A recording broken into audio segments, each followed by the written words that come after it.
Welcome back to the deep dive. So if you're someone who has to make those tough calls for your team, your company, even for your family, you know that feeling. That agonizing feeling. The clock is ticking, the stakes are high, but the information you need, to make a safe choice, it just isn't there. You're being asked to decide in a complete fog. Well, that's the defining tension of our world right now, isn't it? The landscape demands really high-velocity action. Right. Move fast. But the map we used to rely on, all those detailed projections, the Yeah. established probabilities, it's gone. We're operating in what the financial world calls radical uncertainty. Absolutely. And that is exactly what we dove into for this deep dive. We sourced material from a massive global study. A huge data set. Yeah, 17,555 individuals across 12 markets, all to get beyond the theories and really identify what separates decisive leaders from, those who get stuck in analysis paralysis. And this is all evidence-based insight. So our mission today is to unpack the 5 core psychological and emotional traits that let leaders act effectively, even when the data is incomplete and the future feels, well, completely opaque. We wanted to give you that mental toolkit to choose action over anxiety. Exactly. So let's jump in by defining that paralyzing trap, because it's not just indecision. It's a biological conflict. It is. When we talk about radical uncertainty, how is that really different from the kind of calculable risk we've always dealt with? That's a great question. So in classical decision theory, you might not know the outcome, say a coin toss, but you know the possibilities and you know the probabilities. Heads or tails, 50-50. Right, that's calculable risk. Radical uncertainty means you don't know the outcomes or their likelihood. Think about 2008 or early 2020. No reliable model existed. And that's what sends the brain into conflict mode. Full conflict mode. I think everyone listening can immediately recognize that feeling, what's actually happening in our brains when we hit that wall of uncertainty. It's fascinating, really. Uncertainty simultaneously activates 2 totally opposing systems in the brain. Psychologists call it motivational ambivalence. Okay, so what does that mean? Well, on one hand, the possibility of a huge success, the reward, the growth that activates the brain's approach systems. You feel excitement, you see possibility. Go, look at the reward signal. Exactly. But the lack of certainty also kicks in the avoidance systems. Anxiety, threat detection, the fear of loss, that's the stop danger signal. And when it both fire... You get paralysis. You just stall out right in the middle of the road. So your brain is literally pressing the gas and the brake at the exact same time. Are there specific parts of the brain involved in that tug of war? Oh, yes. That tension is physically monitored by a region called the anterior cingulate cortex, the ACC. It basically registers cognitive conflict. Okay. At the same time, your amygdala, the brain's threat detector, is screaming danger, while the ventral striatum is anticipating that reward. That dual activation is the biological root of decision paralysis. It's the brain freezing because it just can't reconcile the threat and the opportunity. And that freezing is just devastatingly costly, not just emotionally, but financially.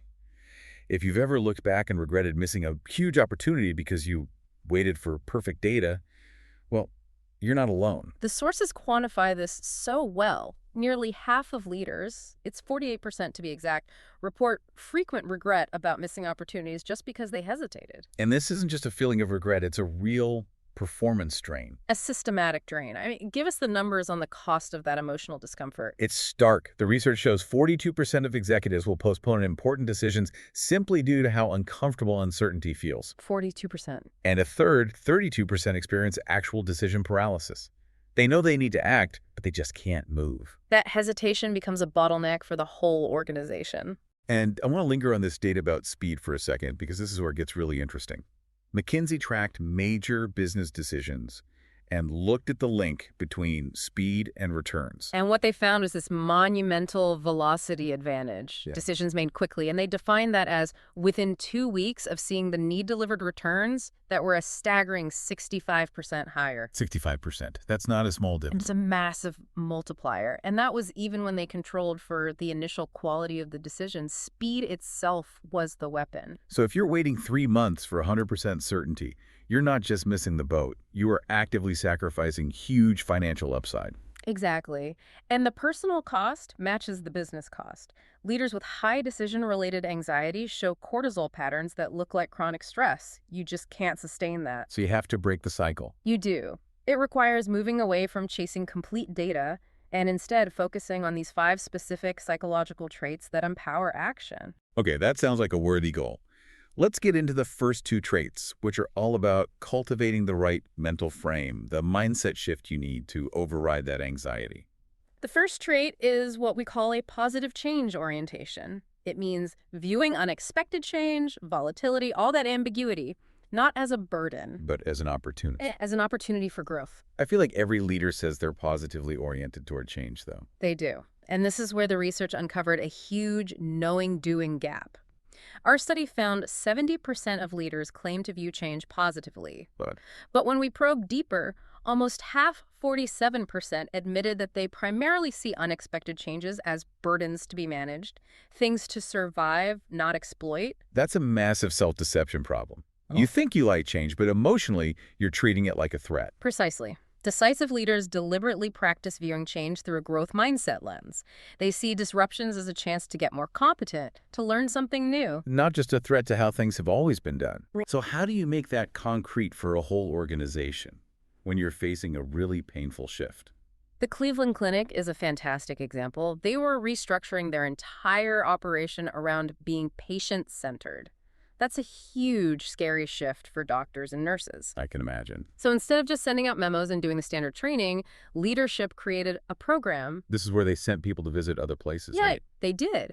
They gave physicians and nurses the chance to actually visit organizations that had already made the transition successfully. So they could see it working. They could physically experience the positive future state. It transformed this abstract, terrifying risk into a concrete, visible possibility. They saw the feeling of success. That's genius. It addresses the emotional fear, not just the procedural checklist. And the results were incredible. Units whose leaders went on those visits had 40% higher adoption rates and implemented the new model 50% faster than the units who just got the documents. Wow. They shifted the emotional weight of the change. Which flows perfectly into trait number 2, opportunity framing. This is the habit of, cognitively shifting a challenge from a problem to be fixed into a possibility to be explored. It's a powerful psychological trick. Hmm. Cognitive reappraisal, I think it's called. It is. The language you choose literally shapes the outcome. When you frame something as a problem, you activate the brain's avoidance systems. Your response is defensive, conservative. You're trying to minimize the damage. Exactly. But when you frame it as an opportunity, You activate the approach system. right, exploration, learning, curiosity, you're looking to maximize the gain. The decisive leader knows that the words they use dictate which part of the brain is driving the bus. That sounds simple, but I imagine when a huge threat hits like existential competition, it must be incredibly hard to make that shift. Of course. Look at the classic case of Best Buy facing the rise of e-commerce. Amazon was threatening their entire business model. It was an existential crisis. The default frame would have been, how do we defend ourselves against Amazon?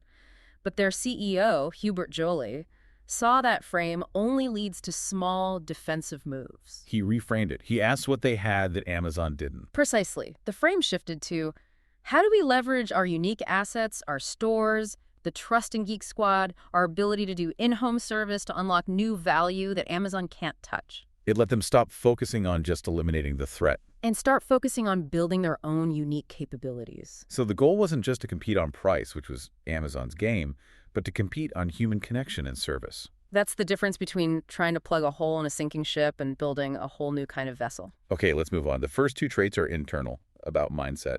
The next two are about behavior and culture, to support that mindset, embracing action and learning from missteps. So trait 3 is uncertainty tolerance. This is the comfort to act even with ambiguity. It's the direct antidote to that 32% paralysis rate we mentioned. Decisive leaders don't need 100% certainty. No. They just need enough information to launch a small-scale experiment. So the secret is changing how you define the action itself. It's not this huge, irreversible commitment. It's a testable hypothesis. Absolutely. When you frame a decision as a hypothesis, you can monitor it, you can modify it, you can even terminate it based on what you learn. It dramatically lowers the emotional stakes. You haven't bet the whole farm. You've just planted a small plot of land to see what grows. And some companies have really institutionalized this. Amazon is famous for how it categorizes decisions. They are. They distinguish between two-way door decisions. Things that are easily reversible and so require lighter governance, Get it done fast. versus one-way door decisions, which are hard or impossible to reverse and demand rigorous debate. The thing is, most decisions in business are two-way doors, But we treat them all like one-way doors. and that's where the costly hesitation comes from. That's a great way to think about it. But how do you make sure that when an experiment fails, people actually learn from it instead of just burying it? That's where a company like Intuit showed incredible leadership. They created a practice called the failure report. A failure report. Mm. Sounds intimidating. But it wasn't. When a team's experiment didn't work, they didn't present it to get scolded. They presented the findings to focus purely on the insights they gained. So the report itself became institutional knowledge. Yes, it made failure a recognized, valuable part of the learning culture. It was just data. And the simple practice helped Intuit cut their product development cycle times by 30%. They normalize the risk by celebrating the intelligence you get from a failed attempt. And that normalization of risk leads us right into trait 4, failure fluency. This is the deep belief held by 83% of decisive leaders that their past mistakes weren't just setbacks. They actively improve their decision-making later on. And the bedrock for this is psychological safety. We see this so clearly in Google's big Project Aristotle study, which looked at what makes teams effective. What did they find? They found that psychological safety, the belief that your team is safe for interpersonal risk-taking, for admitting you messed up, was the single most important predictor of team effectiveness. That makes perfect sense. If I feel safe admitting a mistake, the team can fix the process. If I'm scared of being punished, I hide it, and the failure becomes systemic. It creates a culture of intellectual honesty. But to get there, leaders have to distinguish between two types of failure. You have preventable failures, sloppiness, process mistakes, those need fixing. But then you have intelligent failures. Exactly. Unsuccessful experiments in new territory where the outcome couldn't have been known. And those deserve to be celebrated. They must be. The Tata Group has a wonderful example of this with their Dare to Try award. They give us an award for a failure. They present it annually to the best failed innovation attempt across the entire company. They literally reward the most valuable flop. That sends an incredible message. It's an unequivocal signal that intelligent risk-taking and the learning that comes from it are valued no matter the final outcome. It shifts the whole organization's relationship with risk. From paralyzing fear to productive curiosity. That is powerful. Okay, let's wrap this up with the fifth, and you could argue, most important individual trait, and then talk about the systems the organization needs to build. Trait 5 is grounded optimism.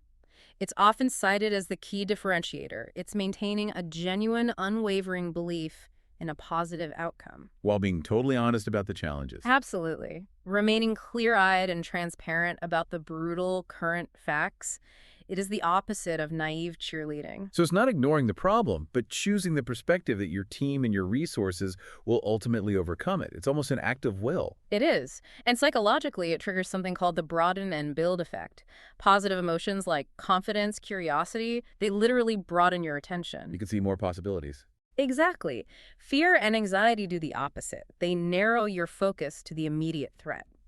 Grounded optimism actually makes you smarter under pressure. And the classic technique for this is the Stockdale paradox, right? It is. The paradox is about holding two opposing ideas at once. You must have unwavering faith that you will prevail in the end, no matter what. And at the same time.